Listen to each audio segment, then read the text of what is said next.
Trabaco Cakes de Silico now Marcado. Na Twitch, lembrando Grupo. Ativar Previa. o seguinte, eu vou fazer o seguinte. Projeter MT Lashaya. Projeter MT Lashaya. Dimensioner Ajanla.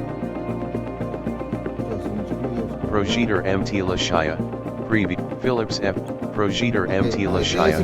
Previa. Como eu não vou Janla. colocar a legenda em português aqui, direto, quando eu vá no YouTube, eu ponho para vocês a legenda. Porque lá no meu canal tem como fazer isso. Aqui na Twitch não tem como fazer legenda em português. Mas por causa que o YouTube deles, ó, aqui, ó, About chat captions toggle button pressed. tá ligada. Toggle Isso aqui I só tá like em this, inglês. dislike this save button. Entering dialog save video exit settings Olha, button. vamos aqui. Entering dialog settings quality auto Qualidade. entering dialog quality for current video auto 720 page 60 1080 page 60 checkbox not 720 page 60 checkbox 1080 page 60 checkbox not checked 2 of 6. Entering dialog settings quality Melhorou a 1080 page qualidade, né? 60 menu item 1 of 6. Exit dialog set no more items. Entering dialog settings captions on entering ó. dialog vendo? Só tá em subtitles inglês. / closed captions English auto generated checkbox checked 3 of 3. Eu vou desativar aqui Not check. no Entering YouTube dialog deles. subtitles / closed captions off checkbox entering dialog Porque settings não dá pra caption, colocar exit dialog. Fiz um teste antes de começar essa live aqui. Porque daí eu vou botar no meu canal em português para vocês poderem traduzir também. Então, se eu deixar a legenda deles em inglês ali, vai ficar uma bagunça. Então, tirei a legenda deles por essa razão. Porque ali quando entra aquela opção ali de idioma, aparece a opção de idiomas do mundo inteiro, mas não apareceu para mim ali. Acho que a Frontier só esqueceu desse detalhe.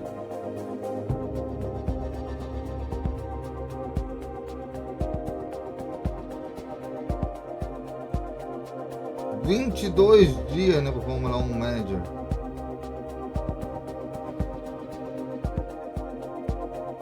Só vou tapar um momentinho isso aqui só para mostrar para vocês. Your media, your Fórmula 1 explore. Manager quando chega aqui, ó. Game library. Installed tab.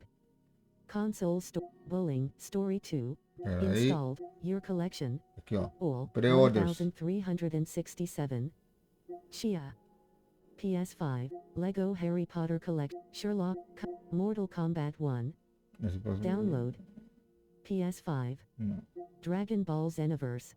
Aqui, ó. Download. Naruto Shippuden. My Life. Pet Vet. Aqui, ó. F1 Achei, Manager. ó. Ó, PS5. 21 dias. F1 Manager 2. Game, your media, TV and you Então, about, but vou botar a legenda para vocês aqui no YouTube. Porque no deles não tem legendado em português. Eles deviam saber que deviam ter todos os idiomas colocados. Vamos dar traduzir o que der aqui. Eu não entendo muito sobre carros, não. Hello and welcome to a very special Frontier live stream. I'm Arthur, one of the community team hosts here at Frontier Studios, Developments even, and we're doing a special deep dive into Formula One Manager 23 ahead of its release on the 31st of July, so this month. You may notice that Steve's not here because Steve actually lost in another country, and that's a story for another stream. But he will be back, but you are stuck with me today. But it's all good news from here on in because, as I said before, it's a deep dive into F1 Manager 23 releasing later this month. If you do pre-order it today, you get access to 3 exclusive race scenarios. We'll talk about those a bit later on. They're really, really fun. And that's the standard edition, which is $44.99. But if you can pick up the deluxe edition, which is $54.99, you'll get a total of 15 exclusive race scenarios. Like I say, we'll talk about what they are later on. But not only that, you'll get 4 days sort of unlocking it early. So that's a reason to look at your pre-ordering. But as I said, we've got a lot to go through. I am stacked with notes, so apologies. Pay attention, chat, because there's a lot of stuff to go through in a very short space of time. And now we'll see what's going to flash. So without further ado, let me introduce my two guests. Welcome, Andy Lloyd.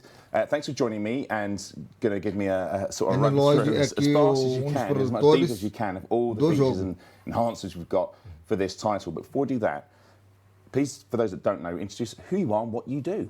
Sure, yeah. So my name's Andy Fletcher. I'm the game director on F1 Manager 23. And what do? I work with our fantastically talented development team to help bring the game to life and bring the vision to life of creating the most authentic F1 management experience there is. Yeah. So just a small task. And Lloyd, yourself. Hello, yeah, I'm Lloyd Morgan-Moore. I am a senior producer on F1 Manager 23.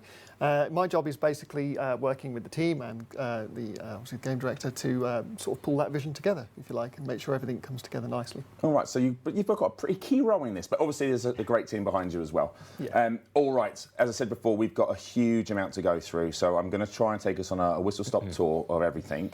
So we'll start with, for those that don't know, maybe it's their first time tuning in as to what F1 Manager 23 is.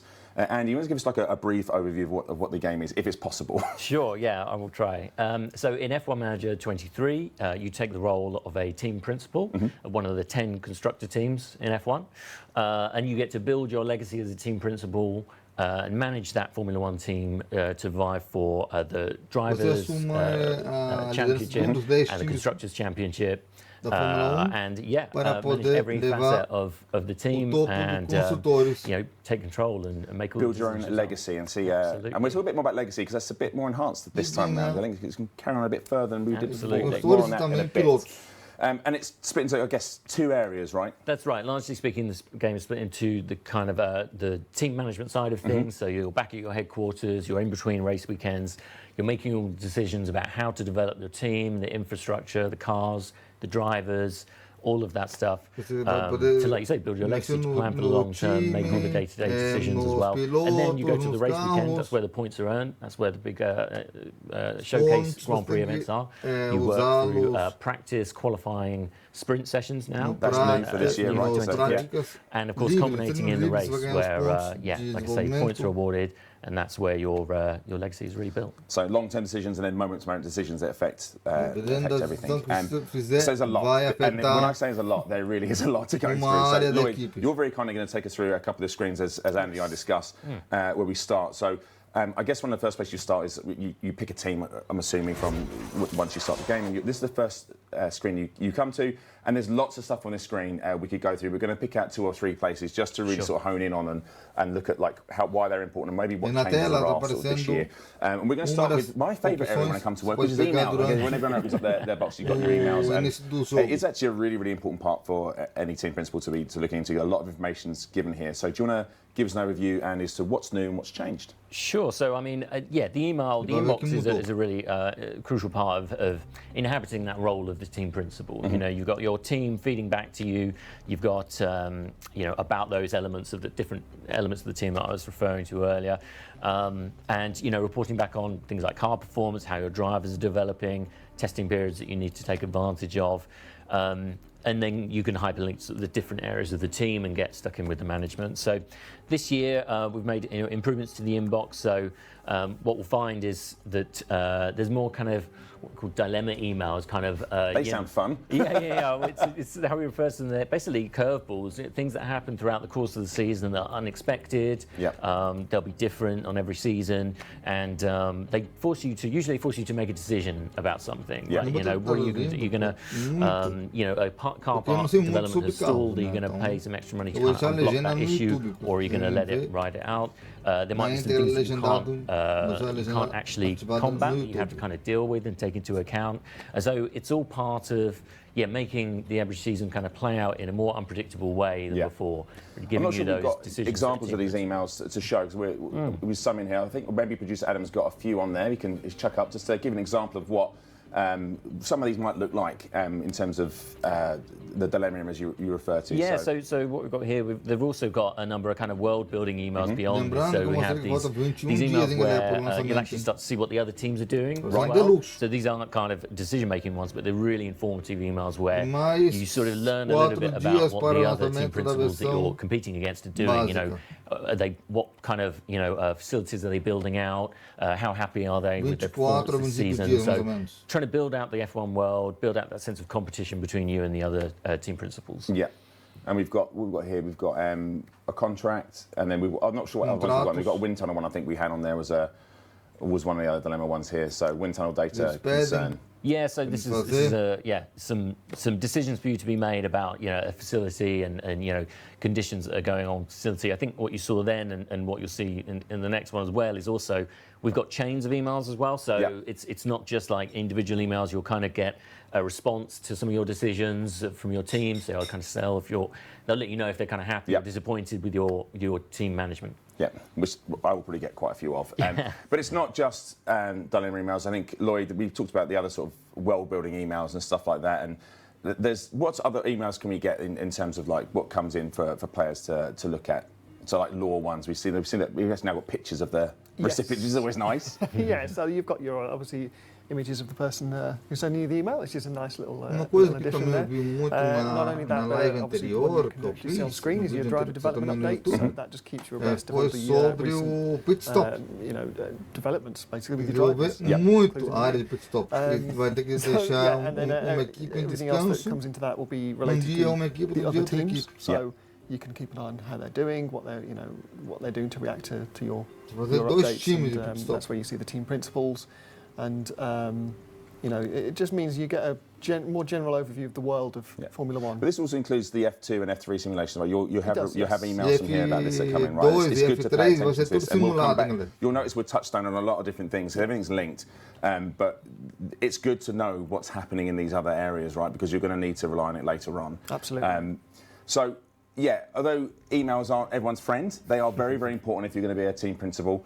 But another thing, I guess, which is really important, is the cars that you're going to be using to race. So how do we analyse and improve our car's performance? And can you talk us through some of these screens we're looking at here? Now, bearing in mind, chat, there's going to be a lot of detail on screen. We'll do our best to explain it, but there is so much here. So the high level of development, obviously, the car is essential to getting performance out on the track. And in F1 Manager, you get to analyse your car and see how it stacks up against the competition, particularly those teams that you're vying with competition for on the constructor standings. You can see where your strengths and weaknesses are, whether you want to like double down on your strengths, make up for your weaknesses, or build an aero package for a particular track, which we've made kind of easier for you to kind of assess using the highlight stats menu here. So you can kind of build for particular groups of races. Once you've decided how you want to develop your car, you choose a car part that excels in those parameters, in those attributes rather, and you can kind of choose, tell your team to kind of focus on certain elements of performance. So that's sort of development design in a nutshell. Then you get to manufacture the parts and obviously put them on your car, take them out in the race weekend. There's also a research option you've got a glimpse of there. It's locked early doors, but like at some point your team will want to start researching for the next year's development, because there can be regulation changes that you have to account for. And if you do that, if you focus more on the research, you're going to have a jump at the start of the next season. You can have a better car after pre-season. So you kind of have to make that call of short-term gains versus sort of long-term legacy, if you like to use that word. But we've also added some elements, of course, to this for this year. One thing we're really happy about is the durability elements of parts now. Explain that to me, because that's quite important, actually, isn't it, for players? Yeah, so durability is a new attribute that all car parts have.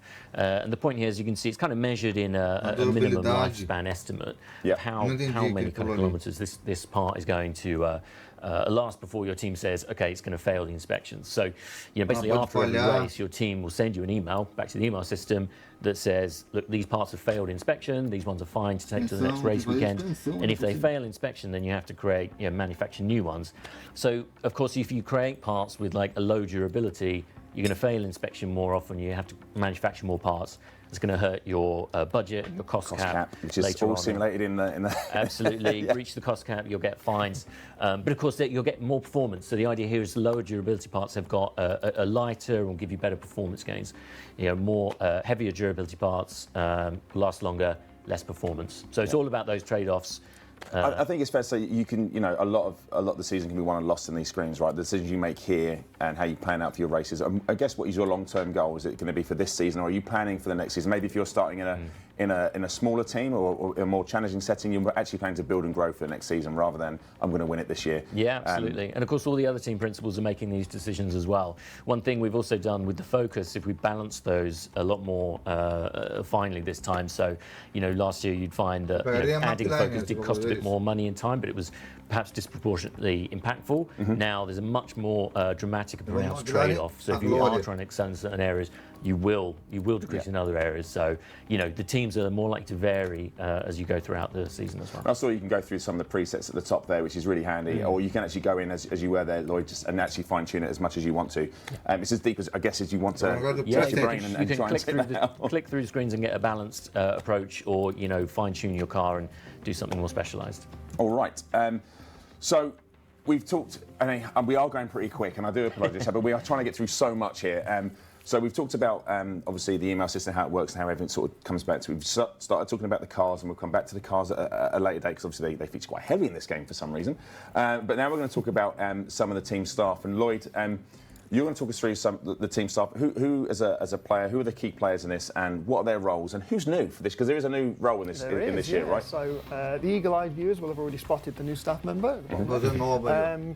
Yeah, just as a general overview, we've got obviously the head of aero and technical chief are people who are going to be very important for your car part development. And more than ever, these tie into things not only related to car part development, but also things like facilities and how it all links together. So there's a lot to think about. So you've got those folks there. You've got your race engineers. These are the people who are going to be working closely with your drivers. So they build up a relationship over time. As I'm sure F1 fans are aware, some drivers have been with their race engineers for a very long time. You were talking about Hamilton, right? You know, these guys are very important in helping your drivers' morale and confidence and things like that, so it all links together. That affinity is also something we rebalanced So you've as well. simulated this in here, right? The driver-engineer affinity, we felt that was something that we wanted to kind of press home more, so that has more impact on something, again, we'll talk about later, which is driver confidence going into the race weekend. So one thing I did when I played as Alpine recently is I actually swapped out Pierre Gasly's race engineer, Carol Luz here, for his old race engineer, AlphaTauri, because you can find out what the old race engineer is.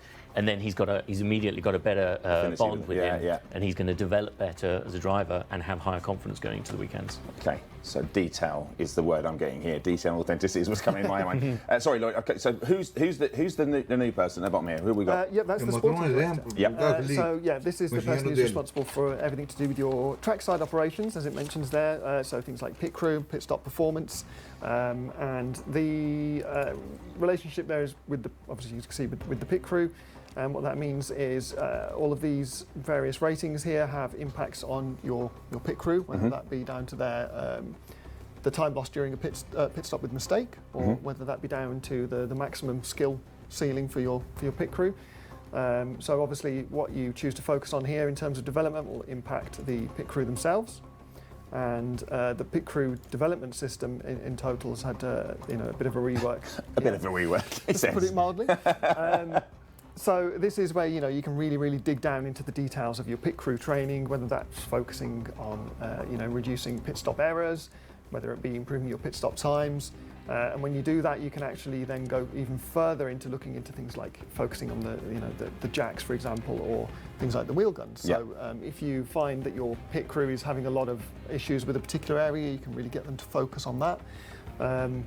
You can see the race weekends here, so you've got to allow obviously a little bit of rest time. Because they will get tired, right? Yeah, so again, absolutely. you can't just make them go maximum effort all the time. Well, you can. It's not advisable. You can tell them to go in the gym in the morning and the afternoon, which I'm sure they won't. Somebody needs to tell me to do that, actually. Yeah. No, it's fun. It's a really obviously the pit stops are a very important part of any strategy, but also you also send in the DHL fastest pit stop competitions also in the game, right? So I mean, this is just like it is in F1 now. You actually have this in the game, so you can keep track of that as you go through the season, right?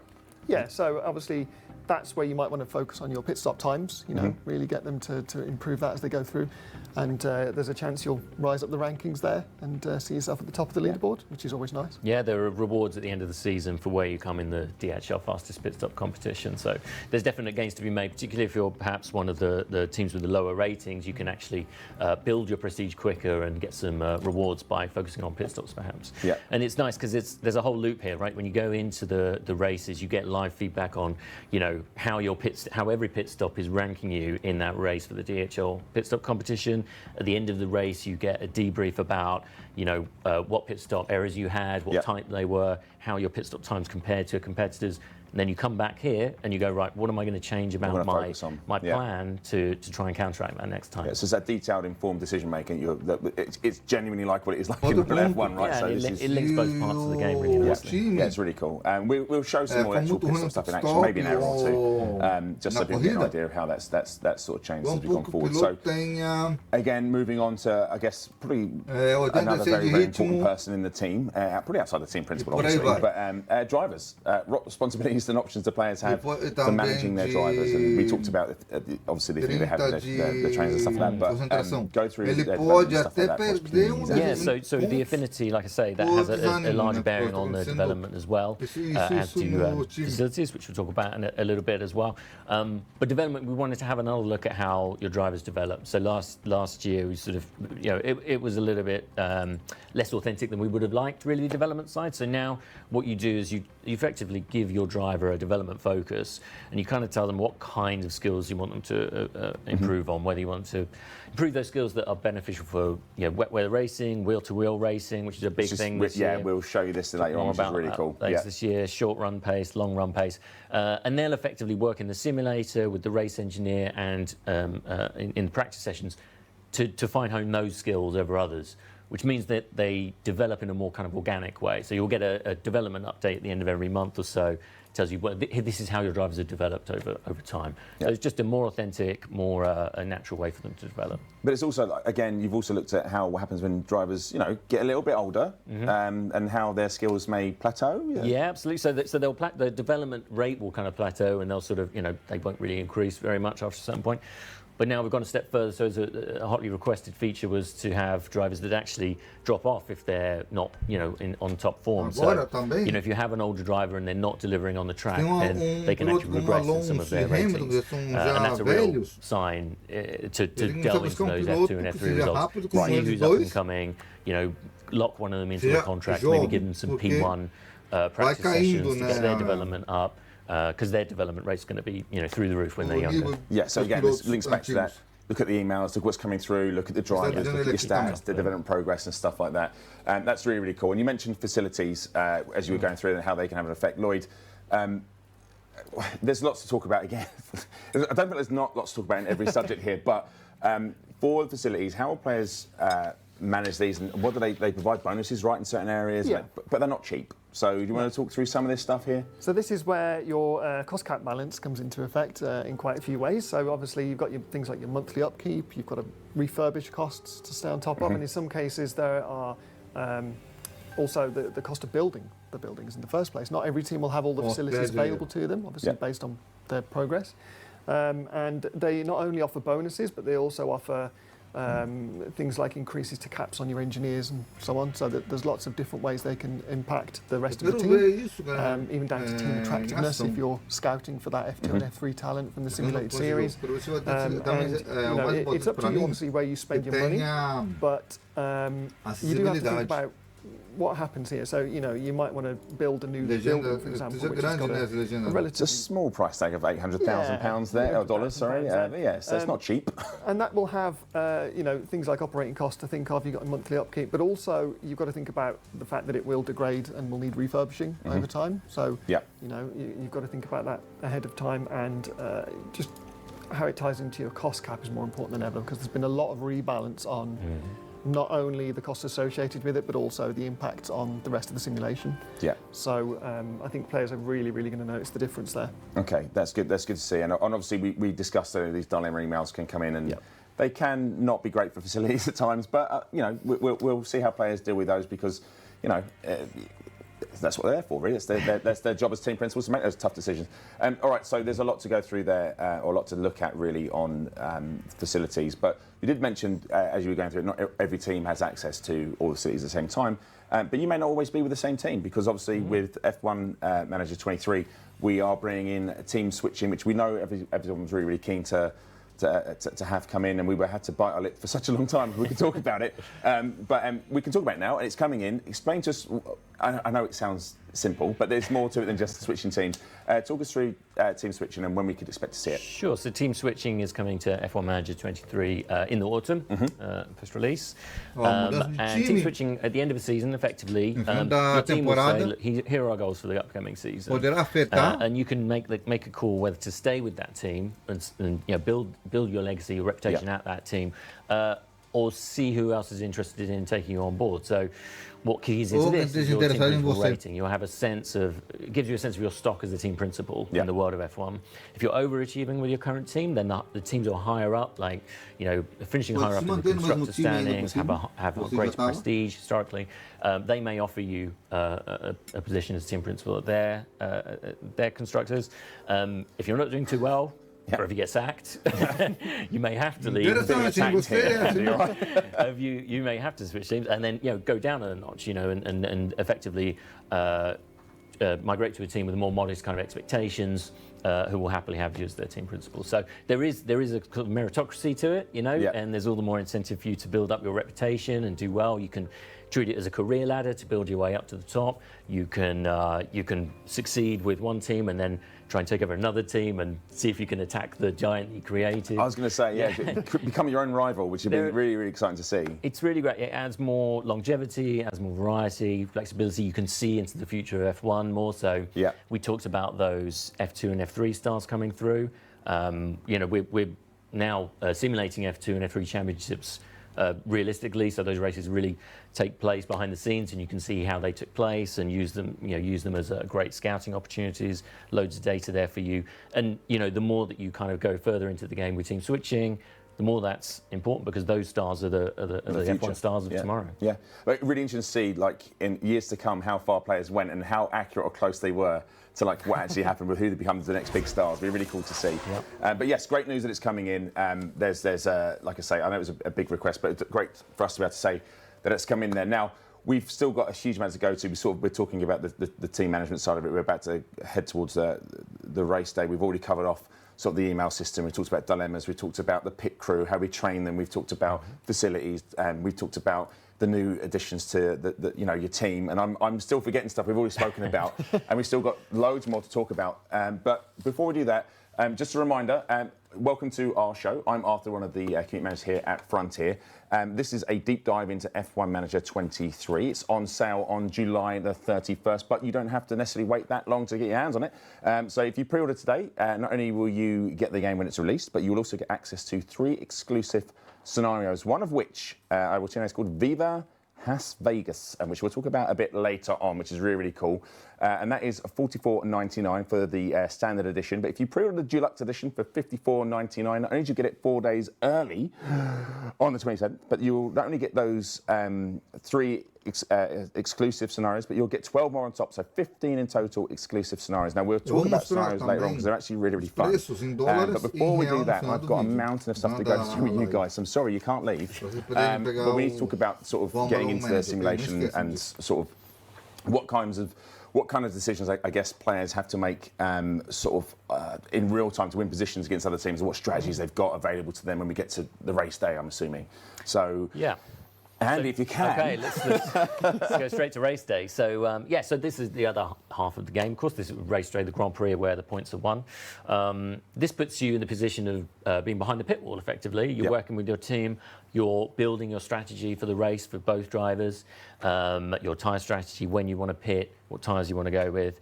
And then during the race, you're able to give commands to your drivers about how to manage their pace and their tyres, how to manage their fuel load, their ERS battery system, and a host of other sort of tactics available. So it's pretty full on, right? there's a lot to be done. Obviously, you've got to manage your two drivers and the changing conditions of the race, be they safety cars, weather, red flag events, what have you. But this year we wanted to layer more on. So why not? Why not? Me, We Andy. want to go deeper. So one of the key things actually here is tyre temperatures. And I think we've got a video for this actually. Yeah. So we had surface temperatures replicated in the game last time, and the surface temperatures kind of quite erratic, But we've added carcass temperatures this time. So this is kind of, if you like, the core temperatures, and this is the one that really affects the performance of the tyre. So as you can see here, you've got a generally underheated tyre, and that means that your grip levels are going to be lower, your times are going to be slower. So when you come out of the pits, this is probably what you're going to see. And you might want to get heat into those tyres.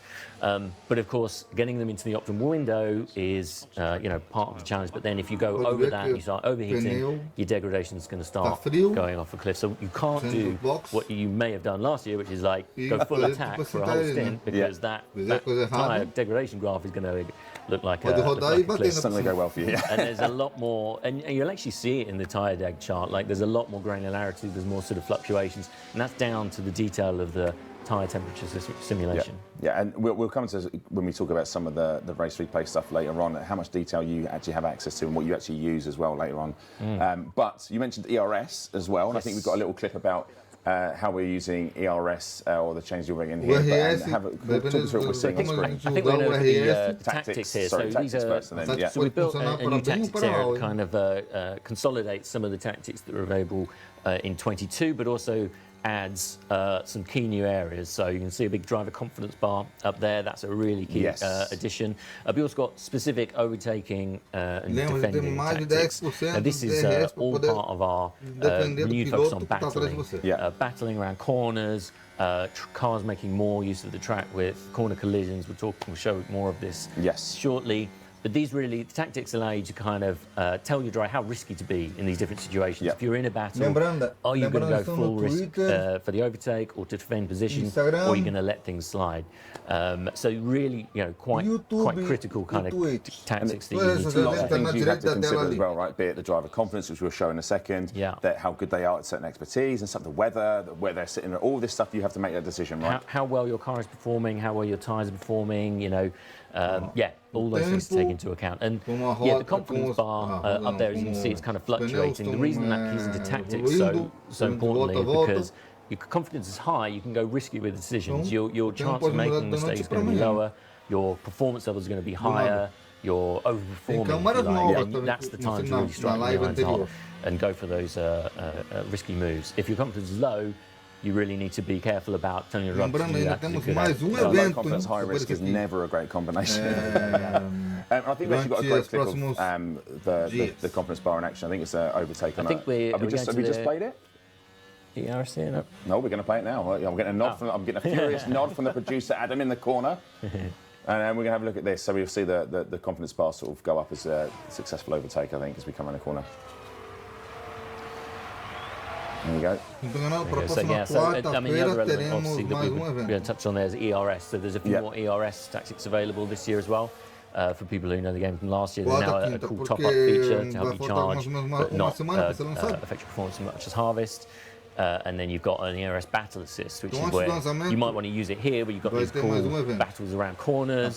You see a lot more of that this year, much more dynamic racing, and that's where you want to be using a battle assist. That's where you can see your confidence going up if you've made the overtake, and confidence begets confidence, and you can really play on that. There's a huge it makes it a lot more exciting. But I say it was already exciting, but this is even more exciting to watch these battles play out and the decisions being made. It brings you closer to the driver as well, right? That sense of the driver having that emotional kind of connection to you, and you sort of using that to strategize for the race. And we haven't talked about the audio yet, but we'll come to that in a minute. So we've talked a huge amount there: driver confidence, driver tactics, tyre temperatures, ERS rebalance, pace mode rebalance is in there as well. Rebalance pace mode, lower pace mode is much more impactful now. You can use them much more to see your tyres through to a long stint, as long as you stay out of the underheated tyre temperature window, of course. How do you do it? How do you compute all this stuff? How do you compute it? So there's a huge amount going on, but it's not just you, obviously, on the racetrack. So Lloyd, obviously, at the same time, the AI will be acting to your choices. What can you expect them to be doing? So essentially, they're reacting to what you do and utilising what they have at their disposal. Pra quem comparação básica, vai ter só 3 They're running eventos. side by side, so they're not going to give up the De battle pista de easily. Las Vegas tem uma They delas. utilise their ERS and their fuel Mas levels, comprar a and their versão different pace modes to really fight you through multiple corners, luxo, bring the vai battle to you, and ter make sure that eventos. they try and keep that position. But on top of that, it also comes right back to the very high level where you set your strategy levels, because those AI teams will not just be sitting back and watching the race unfold. They'll be reacting to everything that happens. So, you know, if the weather changes, if there's a safety car, or if they find out there's a better tactic available for their tyre changes, you know, if they want to go for an undercut or overcut, they're going to try and do that. It won't always be successful for them, as I'm sure we've seen in real world F1 plenty of times. But yeah, they will, you know, constantly reassess what's best for them and make use of everything at their disposal. You sort of touched on there, sort of it not always going well. I think we do have some footage of when it doesn't go quite as to plan. I think we have one that's called, I've got says, play crashes and spins. So I think we should play crashes and spins. So what are we looking at here? Yeah, so obviously crashes can occur in Formula One, as you can see there. So there's multiple things that have gone into this. So as I mentioned previously, you've got your side-by-side action as you go through corners. And what we've done is we've revisited the race sim in multiple areas to improve not only the side-by-side action, but also things like your racing lines based on the pace you're travelling at. You've got cars heading towards a corner. Side-by-side will now brake much later if they're trying to go for a really, you know, aggressive undertake on that corner. You've got things like the recoveries from incidents now, much smoother, much better overall. So you'll see that, and you'll also see tweaks to how the cars take damage in certain areas, things like that. So that goes hand in hand with the car improvements, which is really nice to see. And also there's many little things that go into this, such as DRS overtakes on straights have been improved. You know, the cars are a bit less snappy and how they defend and go for overtakes now. And you know, the race sim team have done a fantastic job on just making all these little improvements all the way across the simulation. The races feel much more dynamic now. All these things really add to make the game more dynamic. And the AI, you know, the AI was a big community request. It was, like bolstering the AI. And they really do, you know, you can see that they... Careful what you wish for, all right? They really push to chase you down. They use their resources much more wisely now. Cool. And then obviously one of the things that we were missed not to show is some of the pit stop stuff. We did talk about it earlier on, and Lloyd, talk us through what we're going to see. I think we might be seeing an error here when this happens. Yeah, so this is going to be a pit stop with Valtteri Bottas. Obviously, he's coming into the pits. You've got your pit stop timer down the bottom there, which allows you to see if you've perhaps had a slow pit or maybe even a mistake. But what you'll see now is you'll see those pit stop mistakes much more clearly. So in this clip here, Bottas comes in, swaps the wheels over, and then, oh no, there's going to be an issue there with getting the wheel nut back on. Yeah. Obviously, that's not new to Valtteri Bottas, issues with the wheel nuts during pit stops. But this is follows him around that mistake. It kind of does, doesn't it? Yeah. So this is where your pit stop training comes into effect. So after every race, as I believe Andy mentioned, you'll get a report that shows you a breakdown of your pits and how much time you might have lost. And it's down to you whether you then want to focus on fixing those mistakes, or whether you maybe want to just improve pit stop times overall, or even go back and revisit your sporting director and just sort of say, you know, maybe focus on areas that mean if they make mistakes, they don't lose as much time. So, you know, there's lots of different ways you can approach that. And it's all reflected in the pit stops themselves. You know, you'll hear team comms. I was going to say, we're going to come on to team comms. Audio, but you do get the team comms when you make a mistake, and the drivers can be a little bit frustrated like that. Spicy is the word. Spicy is a good word to use. Spicy is the word. So it's very, I think it's authentic to what you would expect. If you were watching a F1 Grand Prix, this is the sort of things you're going to expect to see.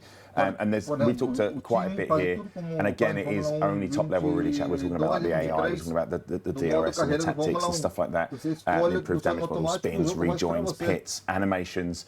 But also this stuff here, we're kind of talking about, or haven't got time to talk about, but you've improved the weather system prediction system, so that's even more sort of detailed. And I know how much time went into this, and I feel really bad for not giving you time to talk about it. But that's also been improved, which again plays into the whole tactics about what you're doing on the day and like keeping an eye on this sort of stuff. And we mentioned the radio. And we did say we talked about the audio, because audio was a huge thing for the last game. We really enjoyed it. And kind of doubled down on it a little bit this time. Yeah, absolutely. You know, more of what we want, really. So, team radio is effectively your two race engineers and your two drivers talking on the radio using real world samples taken from races and real live practice and quality sessions. So people loved this last year. We loved it. It really gave you that sense of being immersed in the action, being behind the pit wall. So we, like you say, we doubled down on it. We got another year worth of kind of harvesting of new up-to-date team radio samples, and we've got about 3 to 4 times as much as we had last time. Some more then. Yeah. So the variety is much greater. There's less repetition than we would have seen last time around, would have heard last time around, and there's more specificity. So there's cool, with the pit stops. Your engineer might tell you who you're going to be battling when you come out of the pit lane. You get updates on who's behind you, who's in front of you throughout the race. You get told when you're going into the optimal temperature window. Things that reinforce the new mechanics as well. So it's a really immersive system. We're happy to keep building on it. Keep building out that immersion, and it's super. But I'm right. So you also get audio in the replays as well, right, for other teams. So you'll hear what's going through some of the replays. You'll get some of their chatter, right? So you'll hear what they're saying. Absolutely. So it's conspicuous, really, that you tend to hear obviously your own racing engineers and drivers in a race. But now, if you watch the replays of some of the other drivers having accidents, then you'll occasionally hear some spicy comms from them as they spin out or what have you. So it just again builds that flavour of the competitors who you're out there on track with and what's going on for them, building out that world. Yeah. I have to say, I really enjoyed it last year. This year it's when we sat through the milestones you guys very kindly present to us, we were just like, there's a lot in here, and it's really fun to listen to the sort of the variation that you've got in there, especially for the other teams. Now, audio is one side of it, but I can't. I think we're going to look stunning. I mean, there's no denying that. What's changed? Have you ratcheted this from 10 to 11? What have we done that's different? I mean, we did see a sneak peek of the helmet cam, but there's more than just that. The helmet cam, I think.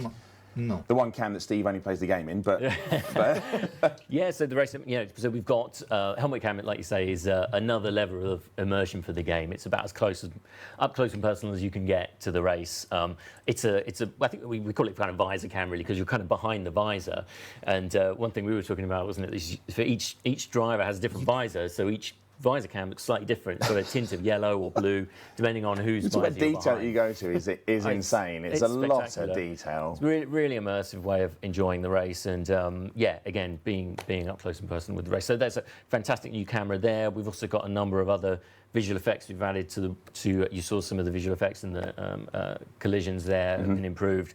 We've also got a new heat haze effect at the hot tracks. We might have a video of that as well, I think. So again, this treat us today, our producer. Keys into the temperature element of the game, right? So you've got where you've got more hotter ambient temperatures. That's a track where you're going to have to keep an eye on your tyre temps more than others. And you've got a kind of nice subtlety to this. So it's a stronger heat haze further in the distance. And you can kind of see the cars kind of coming out of the heat haze and building that clarity as they get closer to the camera. And there's a cool mirage effect on the ground as well. So really nice, authentic, realistic touch. Yeah, I remember when I saw the milestone, I think. I'm not sure who it was from the art department was playing two clips side by side, and I couldn't work out. To start, I was like, until the UI came, I was like, I think that's the game or that's real life. I'm not sure, but it's so close to what it looks like in real life. It's such a great job. And there's some more. I mean, we saw the sparks going off the bodies and stuff like that, but it looks phenomenal. The cars look great. Again, how do we manage to make them look better? How did we do that? Because it looked great last time. Yeah. So we've managed to do that with a super talented art team. Basically, what they did was they went to look at the car materials and basically improved the system that renders everything. So they saved a little bit of performance there. Yeah. Which then meant we could go back and look at things like the liveries and improve the detail and finesse on those. So they're a little bit more detailed than they were previously, which means they look better, obviously. Yep. But it's also down to details like the car bodies themselves. They're now much more unique. Obviously, the cars all look different, as I'm sure we're well aware.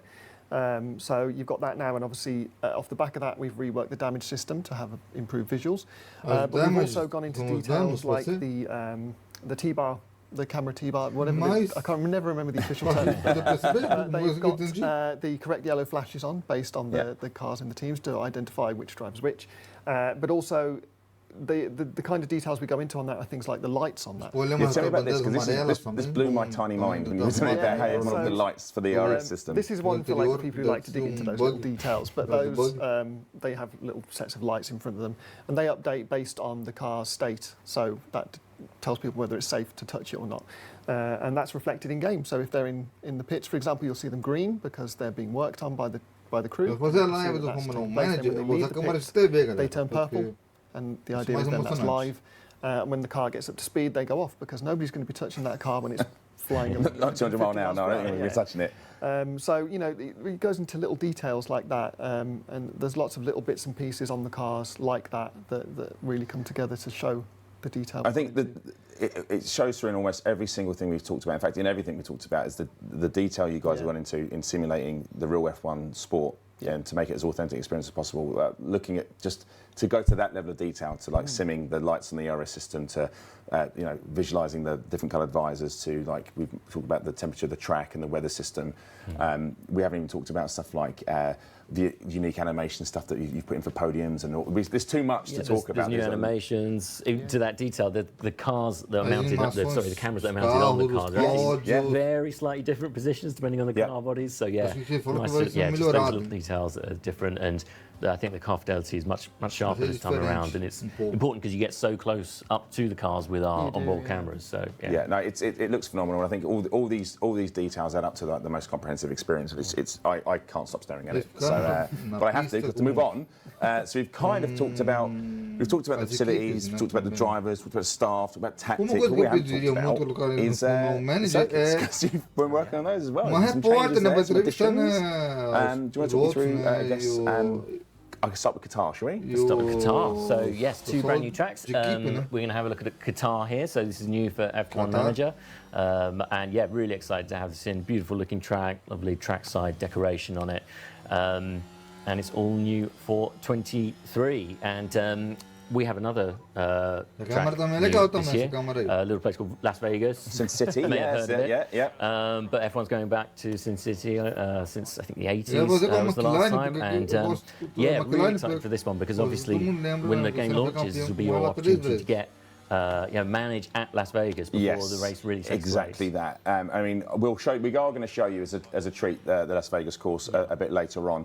I know our producer Adam has just come back from Vegas, and he said when he was out there, they're actually ripping up the streets ready for the F1. So it's really cool to be able to see it before it's there. Really, we've got our crystal ball out and know what they're doing. But it's not just the new tracks, which we are going to show some of the Vegas stuff and why it's really, really important that the amount of detail you guys have gone into. You've also updated tracks as well, and you've looked at different zones. And talk us through some of the changes you've made. I mean, there's DRS changes, right? You've put those in where you can, because obviously we talked about crystal balls. Some late DRS changes sometimes, but exactly. We had another look at Silverstone, so bolstering tracks that we wanted to revisit and touch up. Barcelona's had some circuit changes as well this year. So, Lloyd, I mean, you've got. Can you tell us through? I've got 2 notes here that you might have more, but tell us through some of the changes that have happened. Yeah, so as we mentioned, DRS activation and overall zones have been changed, but we've also got the more substantial circuit changes like at Barcelona, as we saw.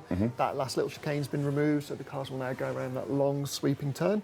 That's reflected in the game. And I believe the other one is Marina Bay, having the turn. I'm trying to remember this off the top of my head. Turn 16 to 19. So I'm really jealous because I've got notes to remember all this, is that right? And you just remembered it. But yes, it was turn 16 to 19 to form a straight. Is what I have here, Lloyd. So I'm going to give you 10 bonus points for getting that correct without using your notes. And talking about circuits, we've also got updated maps. So you see the little mini map here. We've actually got the DRS zones now highlighted. The DRS activation zones. We saw at the weekend at Austria how important DRS activation zones can be when you're trying to get that overtake sorted. And the 3D maps are updated to a new style, more in keeping with the current sort of F1 TV style of map and full colour.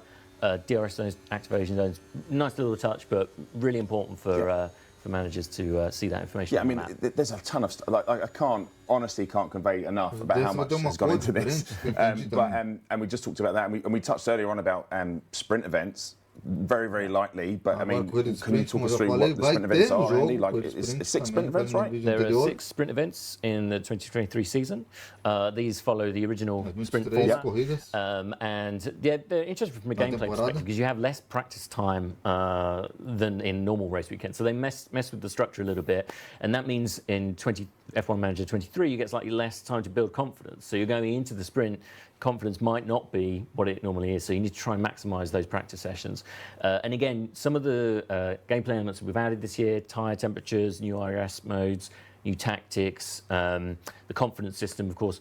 They're more geared towards those moment-to-moment decisions, you know, and you know, managing those battles, those tight battles. Because of course, sprint events are less about tyre strategy. It's more about how do you manage your risk levels in the race? How do you manage your position? And yeah, come home with the best position that you can. Yeah, and so they're there. And obviously, there's a lot going on. We've also you've made quality of life changes as well. So you've got stuff like you've got Lloyd as a mid-game save. There is, yes, yeah, mid-session saves, something we've implemented. A big part of player feedback was that people don't always necessarily have time to sit through a full Grand Prix. And so what you can do now is you can actually, you know, maybe if someone comes to the door or something and you've got visitors all of a sudden, or your kids want to go and do something, you pause the game, save it, come back to it at a later date and pick up exactly where you left off. And it's a really, really nice quality of life feature to be able to do that. Dá para fazer agora um save but do alongside ponto that, que você we've quiser na also corrida. updated E things like the depois, puta, de tutorial. onde você parou? Again, we're aware that Porra, players isso vai ser don't legal, necessarily sit galera. through the tutorial Gostei. if they're not new to the game. So if you're coming back from F1 Manager 22, you can select the experience returning manager, I think it's called, option, and that will just basically give you an overview of the new features or anything we've substantially changed. But also that's now a bit more modular, so you can actually visit the updates in any order. And that's just some of the Mas stuff ninguém falou you guys nos are doing. últimos dias, And é isso again, I'm going to mesmo. move on now. We're Yeah, coming mas eu vi towards agora the, sort of the final segment of the show. ninguém And I falou want to essa talk about porcaria aí que vai one of the ter big new features you've added in, which is save obviously do race meio da replay, which corrida. you guys Continuar did a de onde deep você dive parou. on E é legal, with Steve vocês aí, and uma Bruce on the bomba que last você show. tá For those that missed it, just to give an overview of what race replay is, if I can put my teeth back in, and talk us through what it is. Yeah, so Race Replay, brand new mode for 2023. This is a mode where it Race allows you to get Replay closer to the é aquele modo 2023 que season than mostramos ever no before. vídeo We kind anterior. of want it to be part of Yeah. players, of Você F1 pega fans, piloto and your qualquer. kind of engagement with the sport. So, Por in exemplo, the o Alonso mode, you chegou em uma can das choose one of corridas the em Grand Prix segundo. that took place in Você quer levar ele 2023, para ficar and primeiro, we no authentically primeiro lugar do Verstappen. replicate Por the exemplo, em starting Mônaco, grid of vai that ter que race. So there's one ganho. angle to it, which is starting grid, and then yeah, you take position on the grid, and we realistically duas vezes. simulate obviously the starting grid, Então, the weather, the ambient temperatures, the car performance, the basically how many tyres are allocated for each daria para ter ganho. team. Yeah, everything. So basically to give you the most realistic jumping off point to build your own story from that race. So you can choose one of the 10 teams for every Grand Prix and see how you would have managed that race. Ask kind of what if you had taken control behind the pit wall and played that race out. So really, a really fun kind of playful way to experiment with a real race. It's sort of it's kind of like a crossover between enjoying the gostei race dessa that you've just informação que acabei de falar. enjoyed on TV E assim and você playing the mais game, imersivo. and having that Quem interaction. não faz live And obviously, como eu, that's when you talk about like how you model the details from those races. That's down to like the car setups, right? Eu for faço individual live teams. direto. So throughout the season, the car performance Não will nem actually podemos change in falar line with nesse how it did. So, at the last race weekend Pô, just posso gone, pôr, olha no we saw banheiro. that McLaren had upgrades for Lando, Durante a and live, not né? for Piastri, and that will come through because we've taken the data from the practice and quali sessions. You'll see that Lando's got a faster car at Austria than Piastri. So yeah, it's as close as you can get to the race that took place at the weekend. So that's starting grid. Talk me about race moments. Yes, there's two halves to it. So starting grid, and then there's a race moment. So for each race, we pick out a key turning point, moment of controversy, decision moment for a particular team. And we allow players to jump to the middle of the race, so you'll be in lap 34 or what have you, and you'll be tasked with a specific challenge to achieve a points finish or a particular the podium finish or something like that by the end of the race with that team. So yeah, I mean, this is a really exciting one because it kind of keys into those key talking points that people have after a race. So a key one that we touch on a lot is the Alonso one from Monaco. What if he had pitted earlier for Inters? Would he have been able to take the fight to Verstappen and taken that podium, taking the first place. Yeah. He said after the race, I think, F1's easy from the sofa. You've got now you can prove him right or wrong. You can prove him right or wrong, exactly. And playing and replaying those scenarios and seeing how it can play out in different ways is, something we really love as F1 fans, and we think players are really going to love. Yeah, it's a really cool feature you've added. I'm really excited to see how players take on not only the moments but also the race replay, see how they do against sort of real world scenarios and see how it plays out. Very, very keen to see. But we've also got scenarios as well. Now, I'm going to talk about this. I want to talk about the exclusive scenarios we have if you pre-order. So if you pre-order Standard Edition, you'll get 3 exclusive race scenarios. One of them is called Viva LasVegas. Now, I think we're going to show you. Now, this is really cool, actually. We're going to show you. This isn't Viva LasVegas scenario. This is actually just the Las Vegas track. So we're going to show you now this. I guess it's the world's first. We're not showing it. So it is the world's first. I'm going to claim it. I'm going to make it a thing. This is actually the track in motion. I think, as always, the stuff you guys have done is stunning in recreating Vegas. I'm sure it was a lot of fun to build this track. But talk me through what scenarios are, or what some of the unique scenarios players can find. Yeah, so the exclusive scenarios that come with pre-order and the deluxe edition. So these take a different approach to race replay. Race replay is all about getting you close to the real 23 season. These ones go. What if you were in a quite unusual but believable situation? So, LasVegas, Viva LasVegas, when you mention is. Haas are in a really great position late on in the race due to a late safety car, and it's all about can you hang on with Haas at their kind of home country race. So that's a really fun twist that allows people also to get a glimpse of Vegas early doors. Because another thing that's really cool about all these scenarios is you can just jump straight into a race, and just get into that race action with a variety of different teams. You don't have to do a whole long career. But, a number of the other scenarios in exclusive scenarios are things like, equal performance races. That's the one that really interests me. That I thought was a really cool idea. Yeah, so what if all the cars had the same performance levels? How would the drivers kind of, navigate different circuits with those restrictions? So, it's kind of like, again, it's for F1 fans really get their teeth into these kind of what if situations, and I think I don't want to kind of spoil all of them because they're quite. There's some really fun ones. There are some really fun ones. I read through the whole list and all the scenario types now. They're a lot of fun, and I think you guys have fun making them. It sounds like. Yeah, definitely. So just to bear in mind, obviously, if you do want to have the 3 exclusives, you just got to pre-order. If you pre-order right now, it's $44.99. And you'll get that on the 31st of July when the game launches. Or if you order the deluxe edition, $54.99, you'll get it on the 27th of July, but you'll get 15 exclusive scenarios. Race replays there for everybody, of course, and everyone will get to enjoy that. And of course, as the season continues, you're going to keep post-release. There'll be a Grand Prix at the weekend. And we'll follow up with starting grid and a race moment for every Grand Prix as the season goes on. So it's all about keeping that journey going through to the end of the season. Allowing F1 Manager players to stay engaged right to the end. And then beyond, if they want to switch teams at the end, they can, and then move on.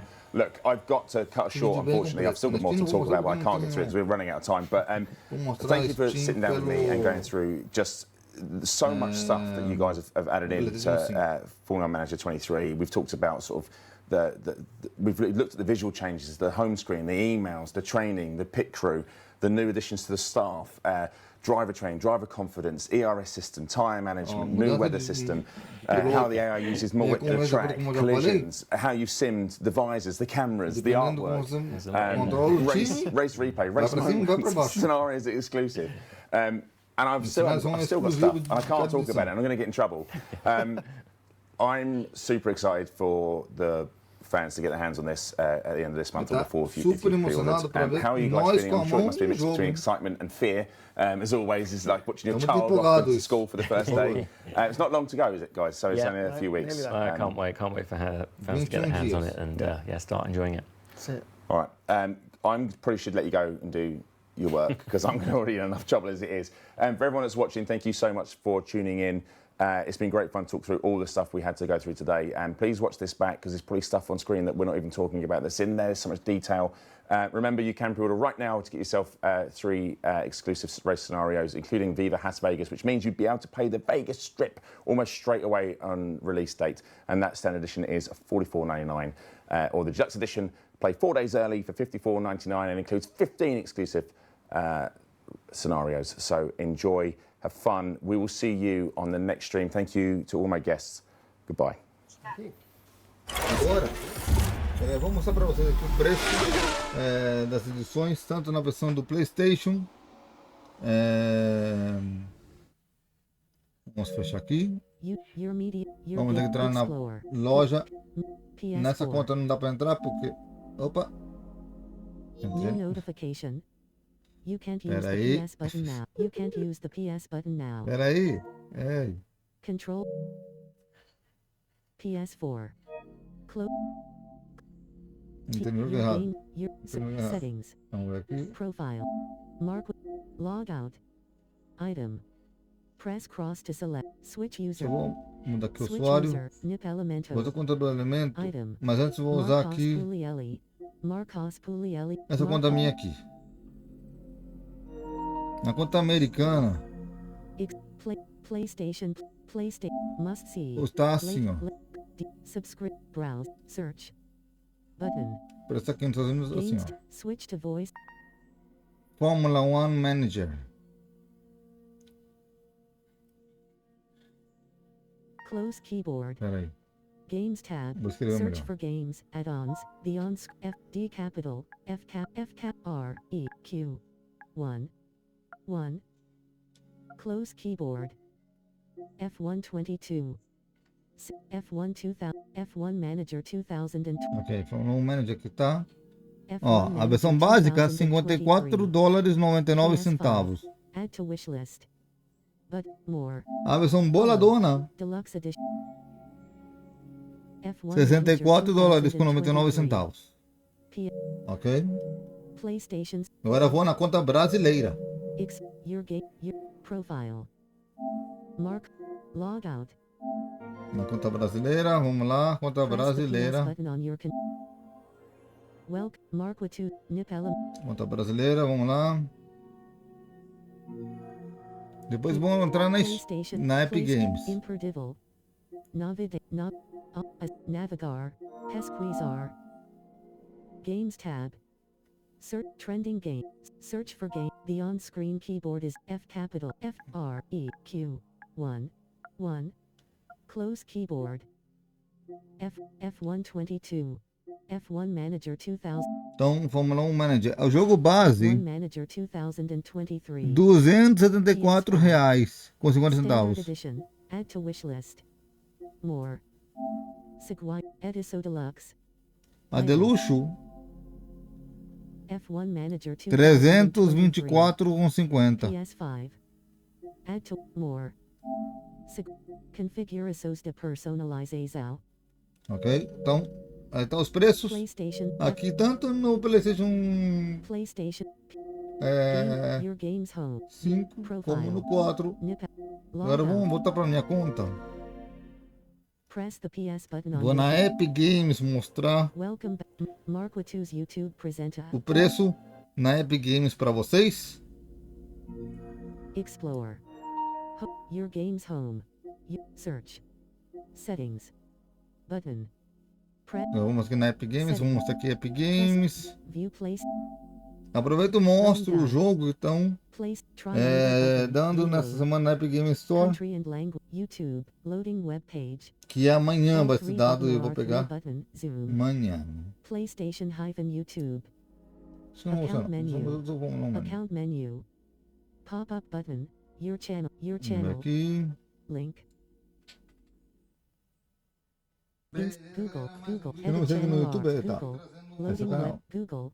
Ok, Epic Games, vamos entrar aqui na Epic Games. // the on screen F D cap E capital Epic. E capital R T Y U I O P P O Q 1 Epic 1 Games Vamos ver 1 aqui Epic Games, vamos Cursor ver onde left, Fórmula 1 Manager. Go short go Vamos ver se vai ser Button Fórmula 1 down. Manager aqui. triangle button reload Epic loading web page L1 button back L3 button or R3 button zoom options button options Vou fazer um vídeo mais Loading web completo. Epic Games Store download and play PC games mods games on Valorant link Valorant Olha o seu próximo. Ratchet and Clank, Rift Apart - coming July 26th. Link. Julho 26 chega.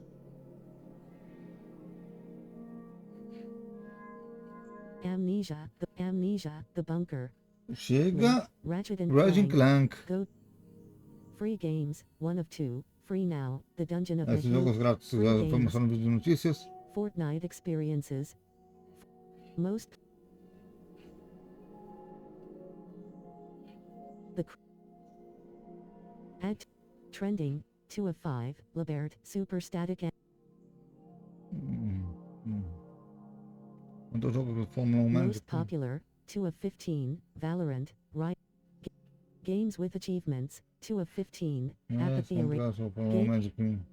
Recently updated, 2 of 17. Tower of Now on the app. Free games. Link. Explore free. Vou buscar depois aqui. Deixa eu ver se eu consigo achar escrevendo aqui. Vamos ver se consigo.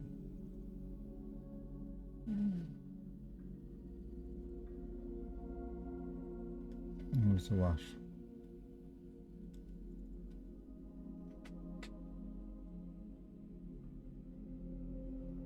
Loading web page. Vamos ver se aparece aqui. The most powerful real-time 3D loading web page. No. Epic Games. Loading web page.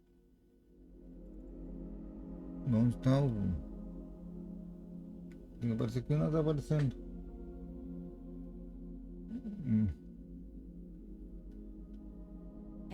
Play free now. Play free now. Se é grátis, não quer saber se é grátis não.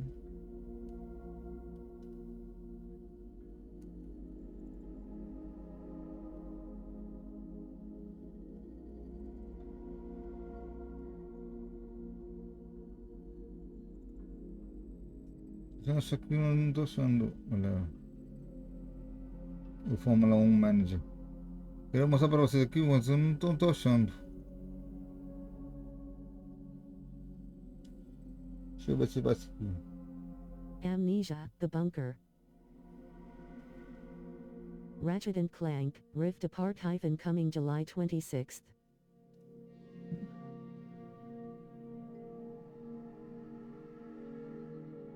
Não estou podendo achar aqui o jogo que eu queria mostrar para vocês, do Fórmula 1 Manager. Pesquisem vocês aí, então.